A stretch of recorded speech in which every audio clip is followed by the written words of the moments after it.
Welcome to Learn Literacy, the podcast that brings you inspiring conversations that focus on teaching literacy through language and structure. I am your host, Cheryl Urbanzik, an experienced educator and passionate advocate on a mission inspired by my family's experience with dyslexia.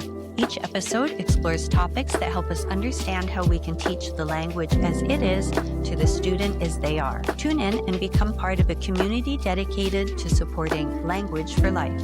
Everyone, and welcome to this episode of the Learn Literacy podcast, where we advocate language for life by teaching literacy through language and structure.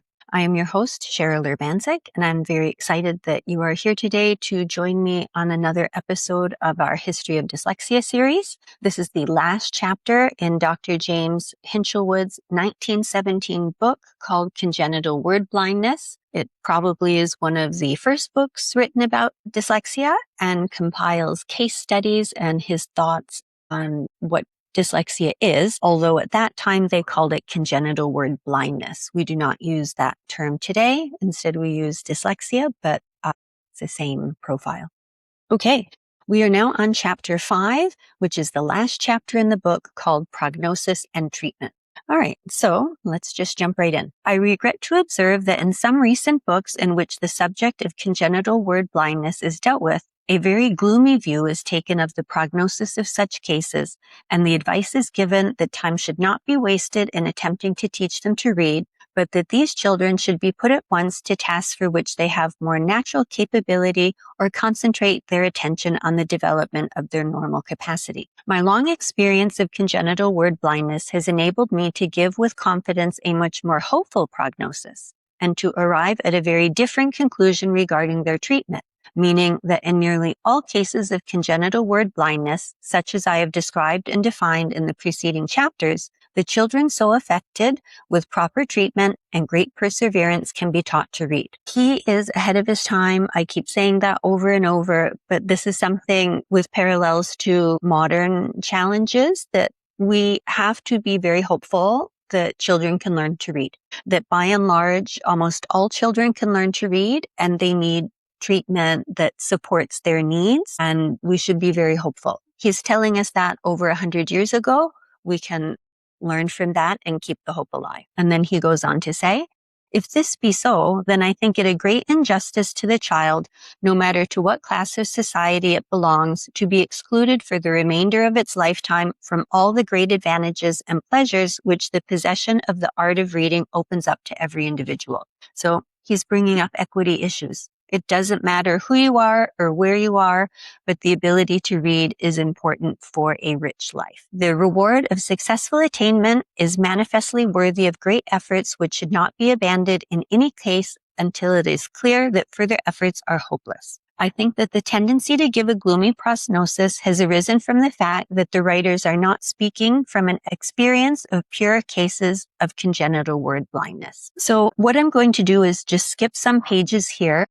Hinchelwood goes into a variety of different types of cases that he believes people are using the term congenital word blindness for, but they may actually be other things like intellectual disability or children with other various needs. And because of some of the terminology he uses that is very dated and some of the brain science thinking, we'll just skip over these pages because they aren't necessarily relevant to our topic, which is just sticking to the history of dyslexia. So we will pick up again on page 94. Okay. He is saying, hence the use of a single term to describe very different conditions has been responsible for many of the confused and contradictory statements which are to be found in recent writers on this subject. So he's pointing to the confusion about what the definition means and how to diagnose appropriately, and children with other aspects of their profile may not meet the criteria for congenital word blindness as he is defining it. Precision of nomenclature will be a very great help to increase accuracy and clearness of the ideas on this subject. And again, true even today, we know that the International Dyslexia Association just updated their definition of dyslexia in 2025. The Orton Gillingham Academy updated their definition of dyslexia. So as new learning is coming out, that precision of definition is important for accurate diagnosis. Okay. And so what he talks about in the rest of this little section here is the sliding scale on which dyslexia exists. It can be very mild to moderate or severe. And he actually suggests different terms for each of these situations. Again, I'm going to skip over that just because it is somewhat confusing because I believe he mashes up the terms. And because our terms are so different today, I just kind of don't want to get sidetracked through what he feels are the various representations of severity for learning how to read. This book is available. If you want to find it, you can check it out yourself. Okay. And then he goes on to say, in our first 5 cases, it looked rather hopeless to undertake teaching children to read who had been at school for periods ranging from 3 to 7 years without making much progress toward the acquirement of the art. Not one of these cases could read by sight a child's first primer, and 2 of them could not recognize all the letters of the alphabet. It was the knowledge of what could be done in acquired word blindness which encouraged me to hope that a similar result could be accomplished in these congenital cases. So again, that understanding of acquired word blindness is so important, and we talked about that in episode 1 of History of Dyslexia if you want to go back for a refresh. Further, on making careful inquiry, it was evident that systematic instruction in reading had not been carried out during the whole period of their stay at school, and therefore that the outlook was not so gloomy as it appeared to be at first sight. 4 of these children were educated at crowded board schools, and in these cases, it was a considerable time before their defect was observed, as they managed to conceal it by learning their reading book by heart and being able thus to repeat their part of the lesson when it came to their turn. Even when it was observed that the children could not keep abreast with the others, there were no adequate means at that time of dealing with such children, and they were allowed to drift through the school, learning what they could, arithmetic, writing, drawing, etc., but without learning to read. How contemporary does that sound to today, right? Kids find all kinds of compensatory strategies to make up for the fact that they can't read and to hide that. And they're the kind of kids that, kind of maybe fall through the cracks. Maybe they are not acting out or anything like that, but certainly not getting the learning they need. And it's interesting how he says that he found that systematic instruction was not undertaken. And we're finding notions of that included in our updated definitions of dyslexia that we're seeing, that systematic instruction that works for other children is not enough for kids with dyslexia to learn. So Hinchelwood has so many gems for us. All these first 5 cases recorded in Chapter 3 learn to read by following out the instructions which I laid down for their further training. This experience gives us a solid basis to work upon and enabled us in later cases to give a hopeful prognosis with a much greater degree of confidence and thus inspire in all those concerned with the determination and perseverance which are so necessary for the successful education of children with congenital word blindness. Now let us see what experience has taught us as to the best methods in dealing with these children. First and foremost, I advise that they should receive personal instruction.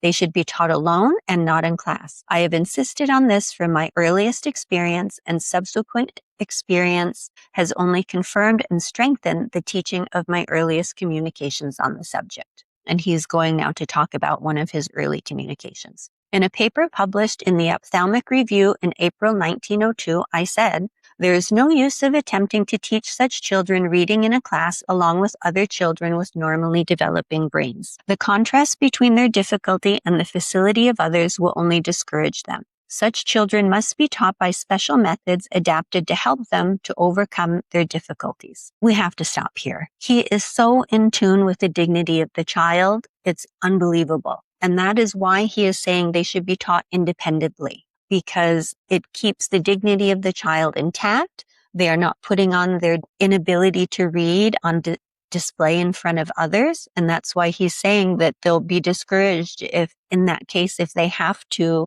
show the others that they can't read or are learning to read at a very different rate. Nor must the teacher be easily discouraged. When it is found that these children cannot learn to read with the same rapidity as others, there is a temptation to abandon the task of teaching them as hopeless. but experience has taught us that persistent and persevering attempts will often overcome difficulties which at first sight seem insuperable. With the children of the well-to-do, when such a student is observed, there will be no difficulty in carrying out the education of the child. But what is the lot of a child attending one of our crowded infant elementary schools? Very interesting. Again, we have equity issues that Hinchelwood is bringing up. Of course, even today, any well-to-do family has means for tutoring, for extra support. And of course, it doesn't make it easy for a family when a child has dyslexia in that situation. But what about a student in a family without means? So he goes on to say, it may be years before the true nature of its defect may be observed, and even when it is observed that the child cannot keep abreast with the others, there is no adequate means of dealing with such children. So meaning in the public schools at the time. The result is that the most valuable years are lost for training purposes, those precious early years when the brain is most plastic, when it is most receptive of impressions and most capable of further development. So we hear today how important early intervention, the earlier you can do it, the better. Hinchelwood is again saying the same thing in 1917. We are losing the early years if we're not intervening fast enough. Hence the importance in our educational scheme of special provision for dealing with the education of students who need extra help on a scientific basis. So if you are watching along on YouTube, I am substituting some words that we would not use today to talk about children. So these children ought to be examined by those capable of differentiating the various learning challenges and arranging them into groups, a proceeding which would greatly simplify their further training. So what he's getting at is having interventionists available to support kids based on their learning profile. These words were written 15 years ago, and we are now living in different times from the educational point of view. Recent legislation has at last supplied that for which I pleaded in my earlier communications, and provision is now made for the systematic examination of all children with various profiles by medical examiners. This is a great step in the right direction, as by this systematic medical examination, those cases of congenital word blindness will no longer be allowed to drift through the schools for years without recognition as in former days,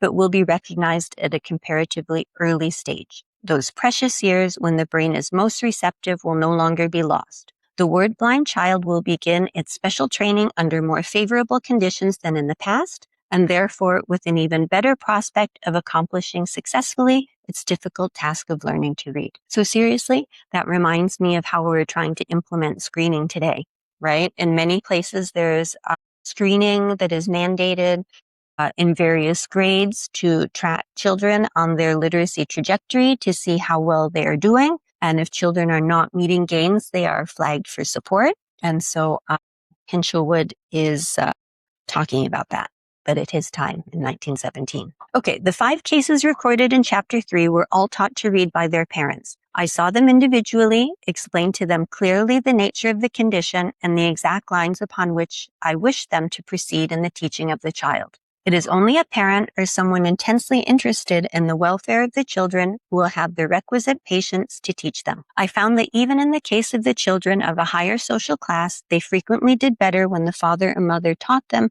than when placed under the care of a tutor or governess. In a recent discussion at the Royal Society of Medicine, one of the speakers made the following remarks regarding the treatment of congenital word blindness. Where individual attention has been given, I have seen these children to read slowly but surely. I'm speaking more especially of the children of the better social class who are able to spend a good deal of time at school and have a nice home in which the results are reinforced. I have known children of that class where time has been spared to bring about kinesthetic associations with words, read and write fairly early at the end of a few years' persevering instruction. In the case of elementary school children, I believe he's referring here to public schools at the time, where such attention is impracticable in large classes. I think it would be wise where word blindness has been ascertained to let the reading go. Let them get on with their sums and copying, which they can usually do, and more especially with manual occupations in industries likely to be of service in after life.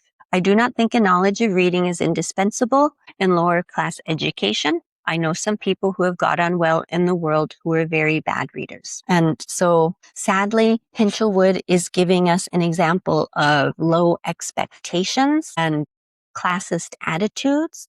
But his response and the reason why he included this is amazing. And it gives us pause to even think to ourselves and contemplate how much do we see this today in terms of understanding our expectations for children. Are we really having high expectations for all children, meaning all, and not just the ones that we think are going to succeed based on what we perceive to be their income level or family structure or something like that?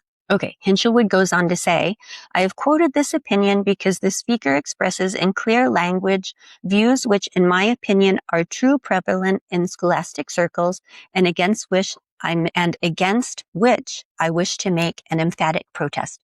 I will join Hinchelwood in this emphatic protest. Listen to what he says. In the first place, I consider that it is just as important for children of the lower classes to learn to read as for those of the upper. The child of the rich man in most cases is spared the struggle for existence and is provided for by his parents, but the child of the poor man has to earn his bread and push his own way in the world. To ask him to begin his career in life as an illiterate without being able to read is surely a handicap to him very heavily throughout his whole existence, no matter what career he may choose. There is more to be considered than simply getting on well in the world. Every man, rich and poor, has an intellectual side to his existence, and life would be, to many, a very poor thing without this. To condemn an individual to lifelong illiteracy is to condemn him to intellectual starvation and to cut him off forever from the enjoyment of one of life's purest and greatest pleasures. I regard it, therefore, as a gross injustice to any child,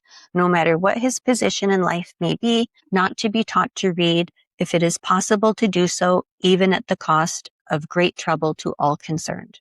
We have to unpack that. So he's saying everyone needs to read for a working life, right? And that the inability to read will cut off avenues for people to gain employment. And of course, we know that's true today too, even more so in a knowledge economy. The other thing he's saying is that being literate does something to you as a person and helps you to be intellectual and engage in society around you. And that enough is a reason to learn how to read. So between these two things, he's really hitting back. He's clapping back at people with classist attitudes and really struggling to put forward that learning to read is a human right. And we know that phrase, learning to read is a human right, has been around and gained popularity within the last 10 years or so. He is planting seeds back here in 1917. Okay. And look how he says, it's therefore a gross injustice to any child not to be taught to read, if it is possible to do so, even at the cost of great trouble of all concerned. So he realizes that some children will need a lot of extra help to learn how to read, but it is completely worth it for the dignity of that child and their future as a human being and as someone who needs to work in the world. Now, I quite agree with the opinion just quoted that it is not possible to teach such children in an ordinary elementary schools. And I go further and say it cannot be done in classes even in the best private schools. The first condition of successful instruction in such cases, as I have already said, is that the child must have personal instruction and be taught alone. The most of my cases have been amongst the children of working class people whom I have seen at the Glasgow Eye Infirmary. I have had no difficulty in getting the parents to undertake the personal instruction of their children when the nature of the condition was carefully explained, and also the fact that their personal efforts depended on the welfare of their child. They fully appreciated the importance of the task and did not shrink from undertaking it. It has been my good fortune to have had to deal with people who, though poor, were intelligent.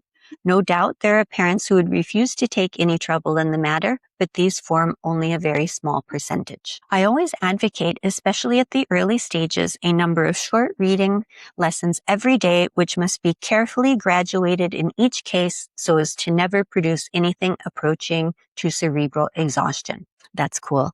Makes me think today of how we use direct explicit instruction. We move in small steps to ensure support, And we don't want cognitive overload or that cognitive exhaustion to set in, right? We want the learning to be accessible.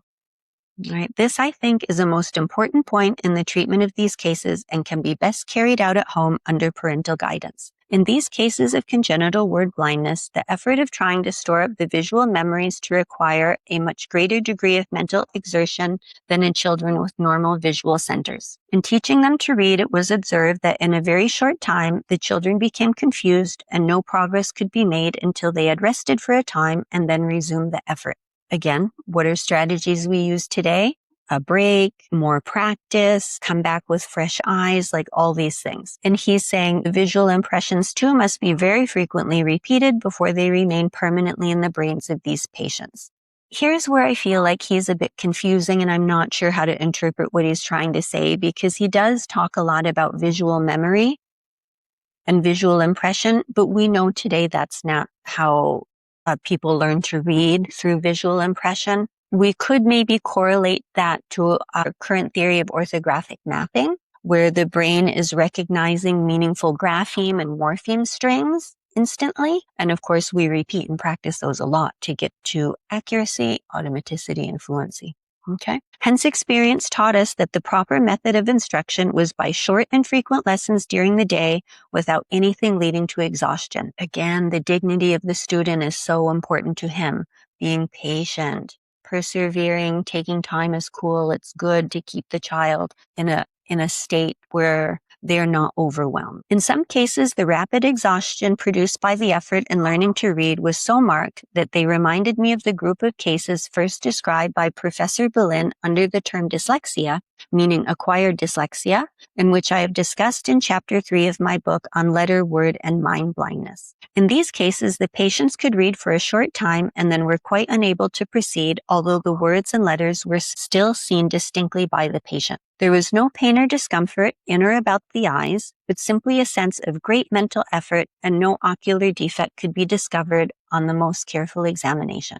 Professor Boleyn gave this condition the name dyslexia, and he regarded it as a special form of word blindness due to an interruption in the conductivity of the connecting fibers of the visual center and the lower parietal lobe of the left hemisphere, which includes the supramarginal and angular convolutions. This view has been borne out by post-mortem examination. He had accounted for this phenomena observed by the hypothesis that the interruption of the connecting fibers is only partial, that the capacity for conduction is reduced to a minimum, and that the slight power of conductivity remaining is rapidly exhausted. So whatever injury happened to the brain, whether through accident or illness, it creates this mental exhaustion when it's used a lot. This seems a plausible and probable explanation of the rapid failure of the powers of reading and the sense of great mental effort observed in these patients. It suggested to me the possibility that in the cases of congenital word blindness, where the sense of cerebral exhaustion is specially manifested after very short attempts at learning to read, not only is the center itself, neurodiverse in some way, but the communicating fibers may also be affected, as in these cases of dyslexia. Account for it as we may, the important practical point is to know that even in such cases, as the lessons are continued, it is found that the children are able, gradually, to make more prolonged efforts so that the time of a reading lesson can be gradually increased. So building stamina over time, ensuring success, that they can attend to the task. These are all the things we work on with kids. It is this necessity for the method of instruction being adapted to the needs and peculiarities of each individual case that make it certain that much better results would be attained, as experience has long shown me, when the child is taught alone. I love this next sentence. No uniform method can be laid down. The length and frequency of the lessons can only be adequately gauged by those engaged in the instruction of the child. So that just so reminds me of Orton Gillingham's structured literacy. These are not programs that are lockstep, that's the same for every child. We know children often have comorbidities. They might not just have reading challenges alone. They could have attention issues, writing issues, processing, working memory, like all these kinds of things, which makes each child unique. And so how you approach them then has to be individualized to that student. And he is telling us that 1917. I'm going to keep stressing that. At present, there are in use several methods of learning children to read, and hence it is important to decide which is the best method to adopt for teaching the congenitally word-blind children to read. I have no hesitation in saying that in pure cases of congenital word blindness, with good auditory memory and other cerebral centers unaffected, such as we have discussed in this book, the best and quickest method is the old-fashioned method, which I have described in detail in Chapter 2. So you could go back and listen to the Chapter 2 episode. The old-fashioned method is phonics, okay? We there saw it has 3 stages. First, that of acquiring the visual memories of the letters of the alphabet so as to recognize them by sight. Second, learning to read words by spelling them aloud letter by letter and so appealing to the auditory memory. And finally, that of acquiring the visual memory of words and so learning to read by appeal to the visual memory center alone. Again, I'm not sure exactly what he means by that. I would hope he's getting at something like orthographic mapping, because he's making a clear distinction between what he says is the old-fashioned successful method versus the look-say method, or memorizing words as pictures. So he talks about an interesting experiment and documentation about that coming up. Okay. All my cases, both of acquired and congenital word blindness, have been taught to read by this old-fashioned method. This is a point, however, on which there is a difference of opinion. Mr. Herbert Fisher, in a communication to the Ophthalmological Society on Congenital Word Blindness, quotes a case of his own where the patient was successfully taught to read on the look and say method. A system, he says, in which the word, or at most the syllable, is made the unit for visual memory instead of the individual letter. He advocated this method of teaching such children as being a priori, that which might be expected to be the most ready way of meeting the difficulty. Mr. Bishop Harmon, in a recent article on congenital word blindness, also takes the same view. He says, these children must be taught on the plan of the Chinese. The Chinese script is a sign script. Each word or idea has its own symbol. The idea is not conveyed by a string of letters in combination, but by one particular sign. A certain mark conveys to the taught child the idea of a house, just as does a picture, or as the symbol one the idea of unity or one. To teach these children, we must fall back on this plan. The word cat must be taken as a whole, not as CAT equals cat, but the whole thing as the sign for cat. This method is known as the look and say plan, and when carried out by a teacher of intelligence and with great patience, it is possible to teach the child to read. In such cases, it is obvious that individual teaching is necessary to secure any effective progress. Okay, we have to stop for a sidebar because we know the look-say method today is not supported by evidence, and that English does use an alphabet, and the alphabetic system or alphabetic principle is that these letters do represent sounds. So we just want to clarify that before moving on to hear what Hinchelwood has to say as to reasons why he thinks the look-say method, even in 1917, is not a good idea. We have thus a difference of opinion with regard to the best method of instruction in teaching these word-blind children to read. I met with a case in my own experience where both methods, the look and say and the old-fashioned method, were tried successfully, and which proved to my satisfaction the great superiority of the old-fashioned to the look and say method in teaching the congenitally word-blind to read. I reported this case at the Liverpool meeting of the British Medical Association in 1912 when I read a paper on the treatment of congenital word blindness. He goes on, Case 12. In March 1911, a boy, 13 and a half years of age, was brought to me with the history that he could not be taught to read. He had been 7 years at school. He had made good progress in writing and copied very well with a beautiful hand. The phrase hand, like that beautiful hand, was how they talked about how well someone did penmanship.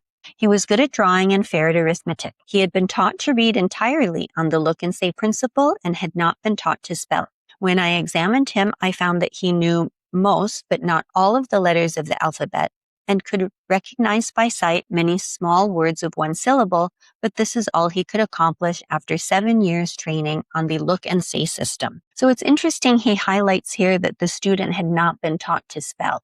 In our current context today, I think in the rush of science of reading and the like, the spelling has not received its due. And we know spelling and teaching proper spelling is important with our current evidence and reinforces the ability to read. Okay, so it's interesting that he actually comments that he had not been taught to spell. So he's saying he couldn't accomplish much after 7 years training on the look and say system. I found that the boy had a good auditory memory, and I advised that he should be taught on the old method, beginning with the letters of the alphabet. And as he already knew most of these, he could probably not be long in learning them all. I then advised that he should be taught to spell, and then to read the simple words in a child's first primer, spelling them out letter by letter, and so appealing to his auditory memory, which was good. So he's adding in multisensory components, not just visual, but auditory. In this way, the auditory and visual centers would be trained simultaneously. I saw the boy in the following April and found that his progress had been continuous and rapid, much to the surprise of his parents. He was now reading fairly well words of 2 and 3 syllables, and had made more progress in the last 13 months than he had made in the preceding 7 years when taught on the look and say principle.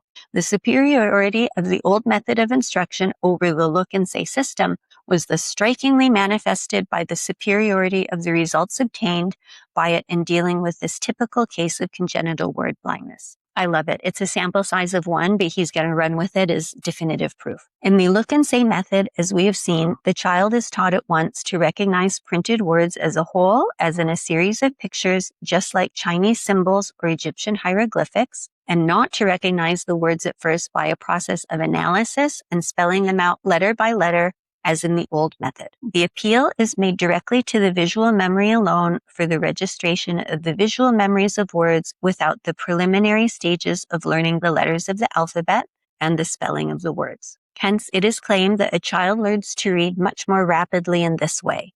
And that was, even through time, and even those who espouse it today, that's their argument for look and say.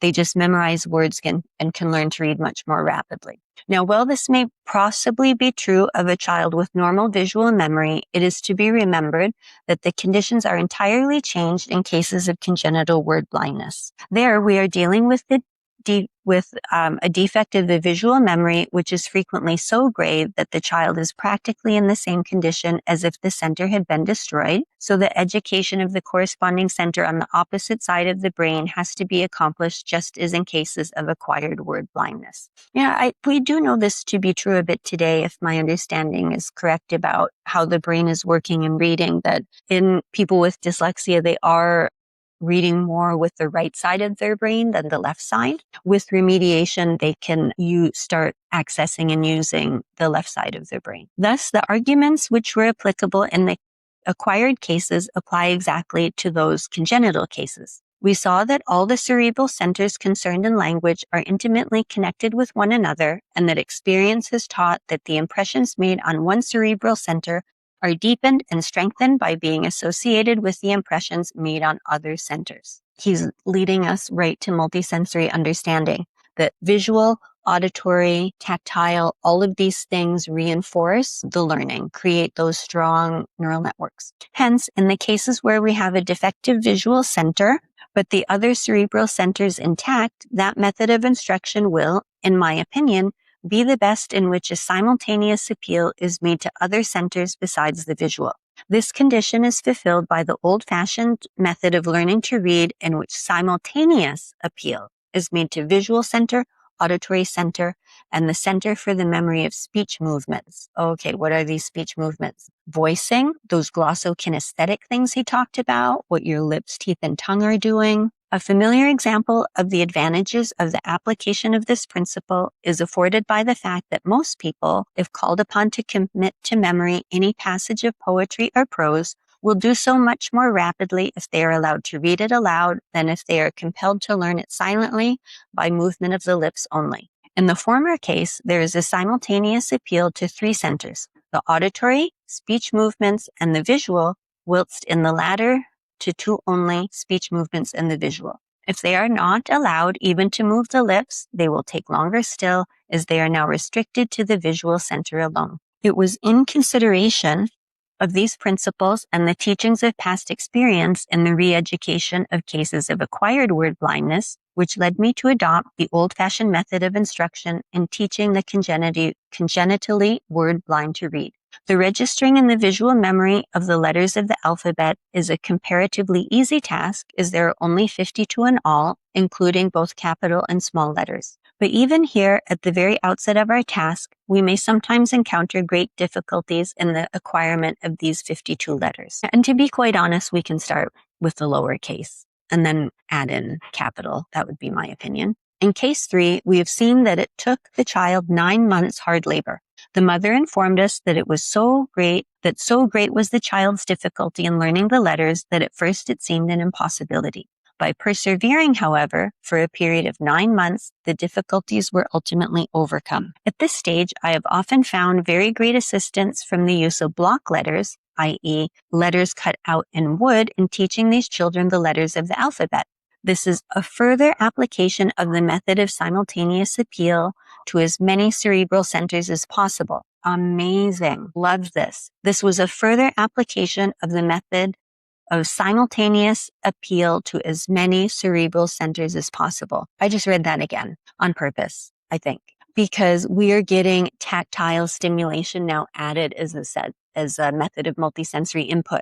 And it reminds me today of like materials in Montessori or making Play-Doh letters or other things where we have that sense involved. By the constant handling of these block letters, the visual impressions were strengthened by the simultaneous associations with the tactile ones. Even at a later stage, when the letters were mastered, I have continued the use of the block letters, making the children form the words with them, and thus continued to get the benefit of the tactile impressions as long as it seemed to be helpful.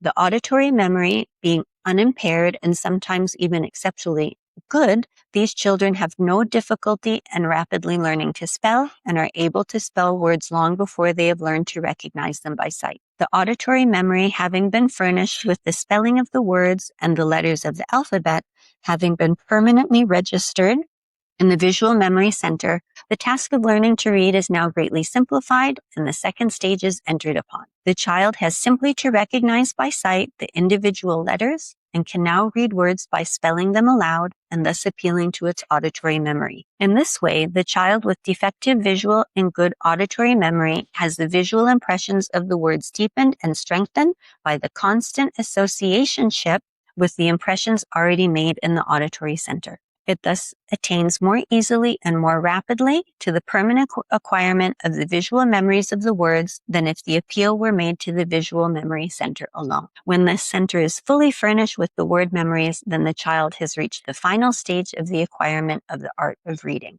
Now it is able to read by sight alone. So he's using his own definition of sight reading, which I think he talks about reading by letters. We know we don't really read by letters, but hopefully somehow that concept of understanding the important letter strings and recognize them immediately leads to sight reading. All right. Now he kind of starts his conclusion here to the book. No amount of argument can decide the question as to the best method of instruction in these cases. The test of experience alone can definitely settle this point. Increasing experience has only confirmed me more strongly in the opinion which I expressed in my first paper published 17 years ago and founded on my previous studies on acquired word blindness, that in pure cases of congenital word blindness, the best method of instruction was the old-fashioned method of learning to read as I have just described it. The only circumstances in which I can conceive of any advantage from the adoption of the look and say system is in an impure case where word blindness is associated with maybe challenges in auditory memory. In such a case, attempting to teach the child to spell would be increasing the difficulties of the task, as we would be attempting to educate two neurodiverse memory centers instead of concentrating our attention upon one. And then he kind of goes on to say that maybe in this case, look and say would be better, and then, he's saying the cases that we've been considering in this book are pure cases of congenital word blindness, where the defect is confined to the visual memory center only, in an otherwise normal and healthy brain, and it is to these cases that my remarks apply as regards to prognosis and treatment. And then he is wrapping up, last paragraph of the book.